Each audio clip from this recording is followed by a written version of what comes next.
والصلاة والسلام على رسول الله وعلى آله وصحبه ومن والاه. السلام عليكم wa rahmatullahi wa barakatuh. Bienvenue dans cette rencontre. Je remercie également donc, le chef Franck Amine pour sa présence. Et je vais parler dans ma conférence de la miséricorde. Et sincèrement, juste en entendant quelqu'un comme le chef Franck Amine, je peux vraiment dire que c'est une miséricorde de la part d'Allah Azza wa Jalla d'avoir des gens comme lui. Nous allons parler de l'une des qualités primordiales du prophète sallallahu alayhi wa sallam, donc qui est la miséricorde, al-Rahma. Effectivement, le prophète Allah Azza wa Jalla, lorsqu'il décrit le prophète sallallahu alayhi wa sallam dans le Coran, il met en avant cette qualité. Allah Azza wa Jalla dit وَمَا أَرْسَلْنَاكَ إِلَّا رَحْمَةً لِلْعَالَمِينَ. Nous t'avons envoyé comme miséricorde pour l'alamin, pour l'humanité, pour le monde. Ici, lorsque Allah Azza wa Jalla dit nous t'avons envoyé en tant que miséricorde, en fait ça a deux sens. Le premier, c'est que la miséricorde fait partie des qualités intrinsèques du prophète sallallahu alayhi wa sallam lui-même. Et d'ailleurs le prophète sallallahu alayhi wa sallam confirme cela en disant Innama ana rahmatun muhdad.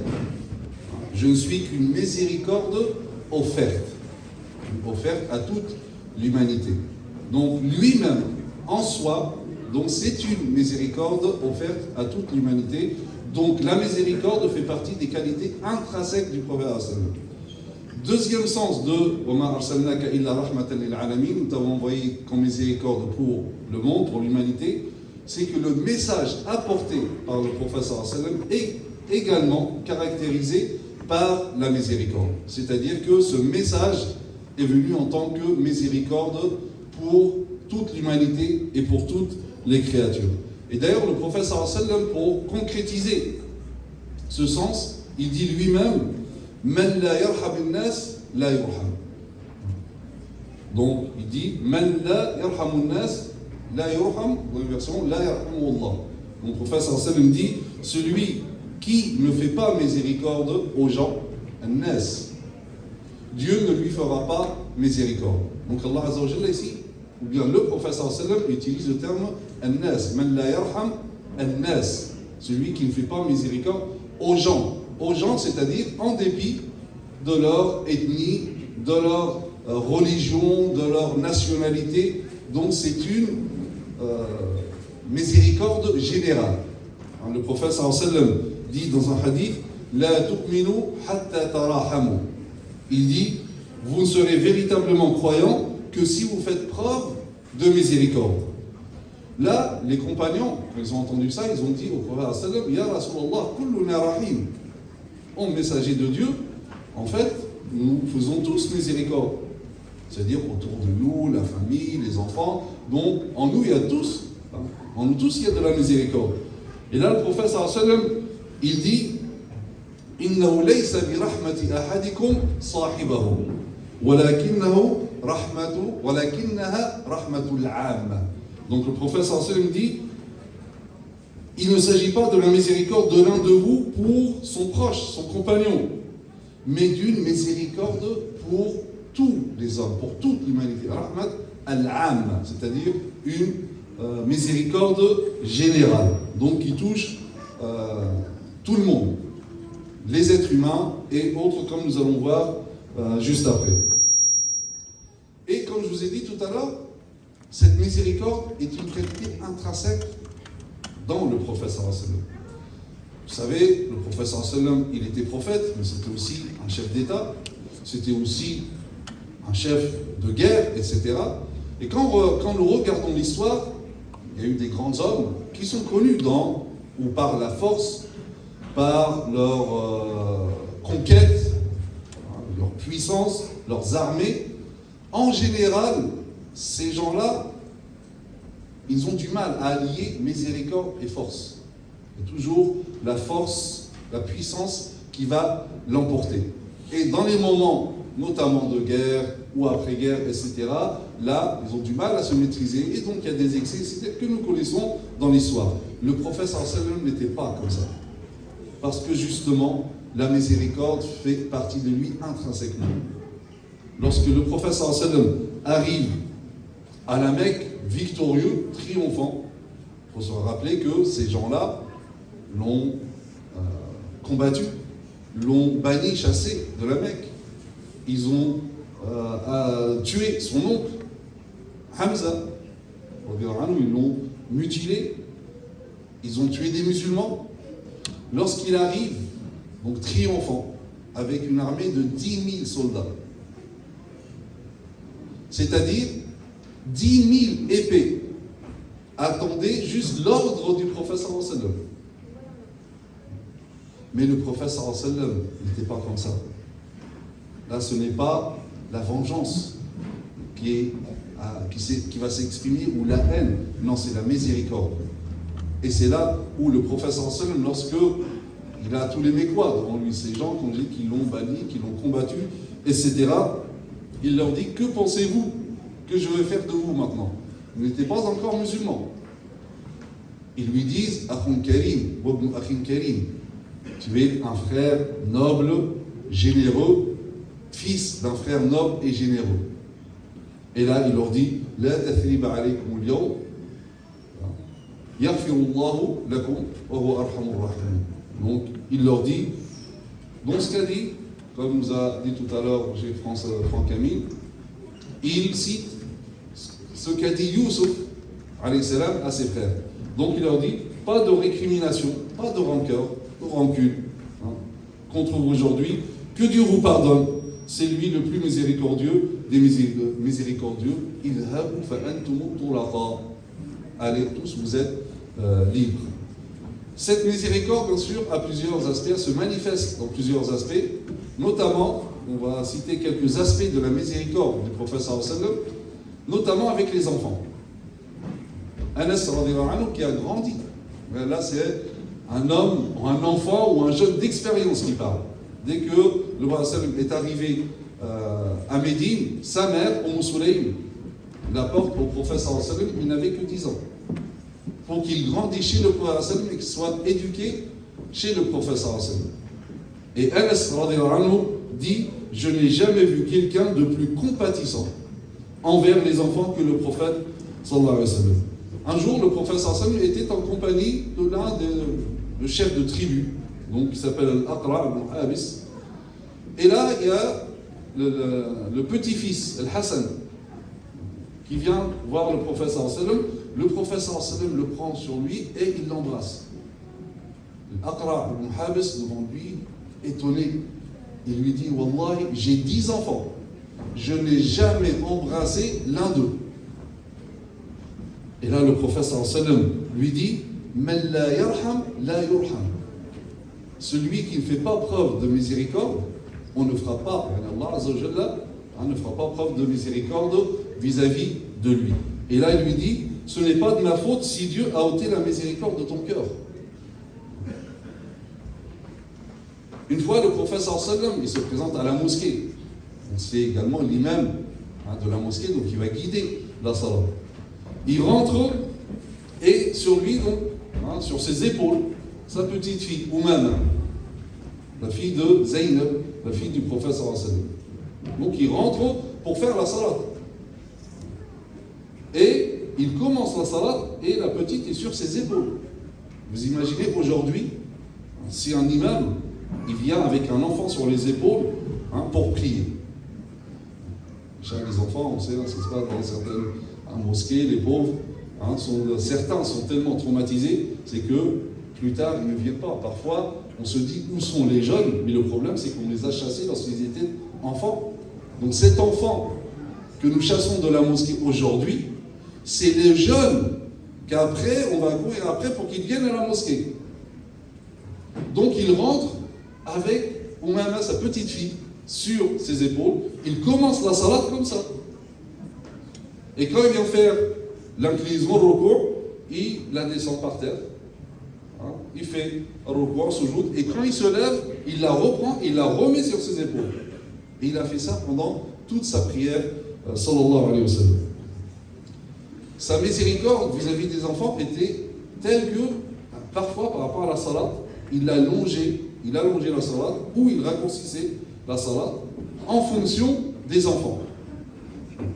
Une fois, donc le prophète sallam, pareil, donc il est rentré à la mosquée avec ses petits-enfants, le Hassan ou le Hussein.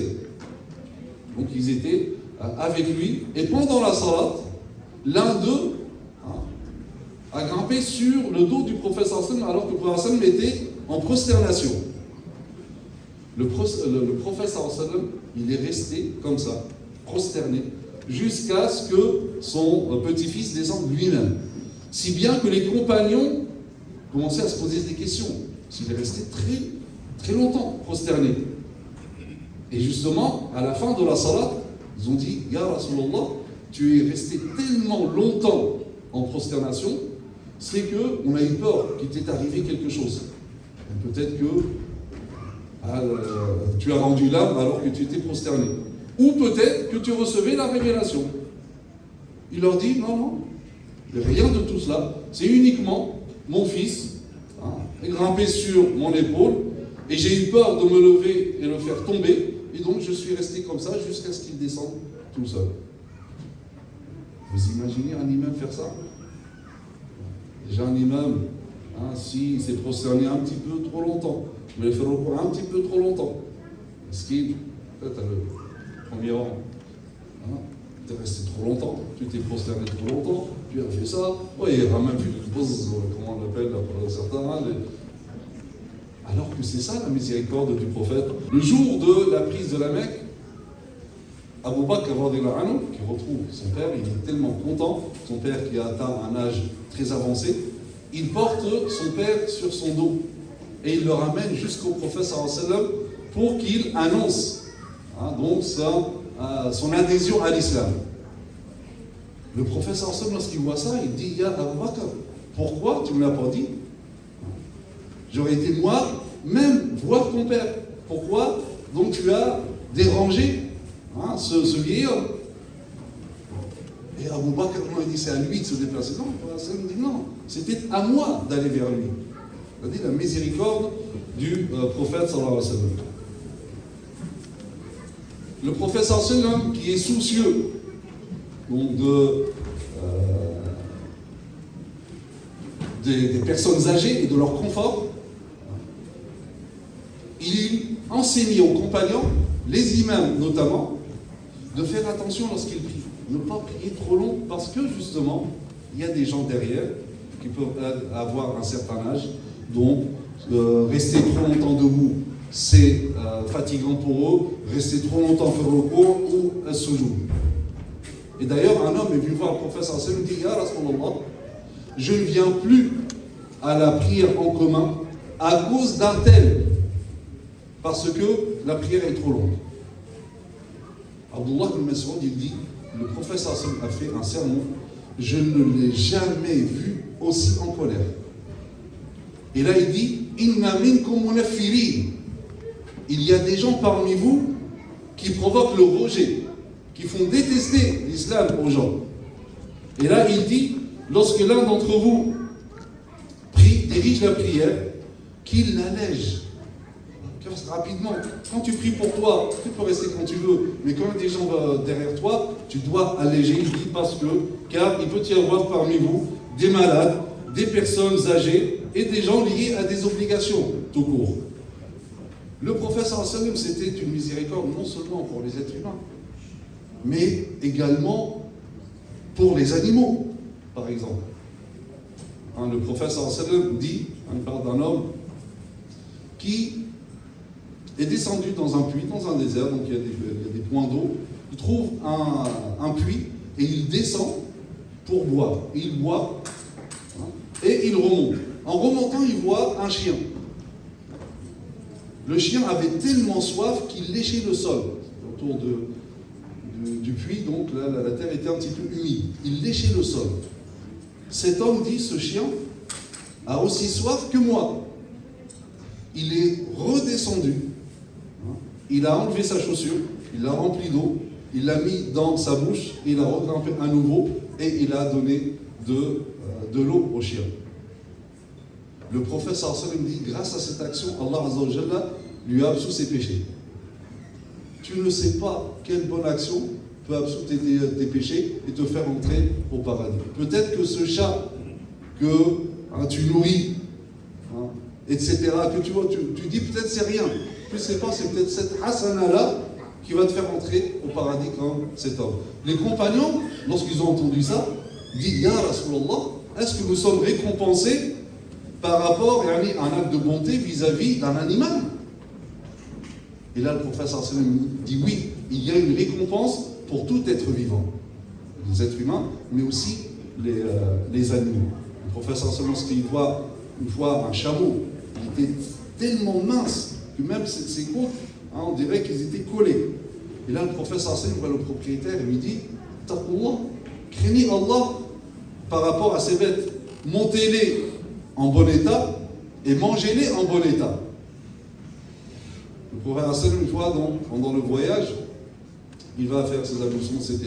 Et les compagnons, certains compagnons, ils ont vu un oiseau, maman, oiseau, avec des oisillons. Ils ont pris les petits.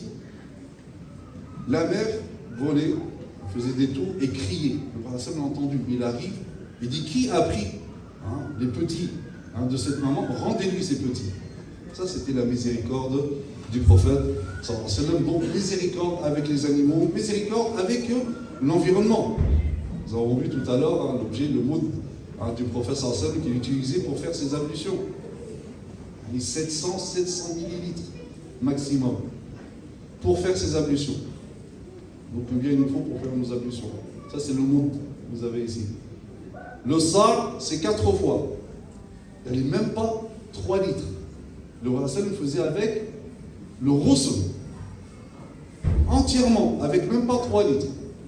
Combien nous faut de litres? Des dizaines et des dizaines pour faire notre douche. Le prophète sallallahu alayhi wa sallam, même lorsqu'il y avait des expéditions, etc., il interdisait aux compagnons d'arracher des arbres ou de brûler les plantations, etc. Et il disait, quiconque plante un arbre, tout oiseau qui vient manger de cet arbre, ou tout être humain, tout cela, ce sera des hasanat. Comment le hasanat, donc, il encourage pour planter les arbres. D'ailleurs, le hasanat était contre aussi le fait qu'il y ait un excès dans les constructions, etc., parce que certainement c'est au détriment des espaces verts, des forêts, des plantations, etc. Et il fait justement de cet excès de construction comme l'un des signes, un précurseur de la fin des temps. Donc voilà comment le prophète sallallahu alayhi wa sallam était une rahma. Et bien sûr, énormément de manifestations, mais le temps ne nous permet pas d'aller plus loin. Mais nous avons vu quelques aspects de la miséricorde du prophète sallallahu alayhi wa sallam, qui concrétise la parole d'Allah Azza wa Jalla. Nous t'avons envoyé comme miséricorde pour les mondes. Bien sûr, suivre l'exemple du prophète, c'est s'imprégner de ses qualités. Le prophète était une miséricorde. C'est à nous, chacun d'entre nous doit se poser la question. Est-ce que moi, je suis une miséricorde pour l'humanité? Est-ce que je suis une miséricorde pour mes parents? Est-ce que je suis une miséricorde pour mes voisins? Est-ce que je suis une miséricorde pour la société, pour ma communauté, pour la société, pour l'humanité? Est-ce que je suis une miséricorde même pour les choses inertes, pour l'environnement? Est-ce que je suis vraiment une miséricorde offerte, comme était le prophète sallallahu alayhi wa sallam, et comme doit être tout musulman? وسبحانك اللهم وبحمدك نشهد ان لا اله الا انت نستغفرك ونتوب اليك وصلى اللهم على سيدنا محمد وعلى اله وصحبه وسلم تسليما والسلام عليكم ورحمه الله وبركاته.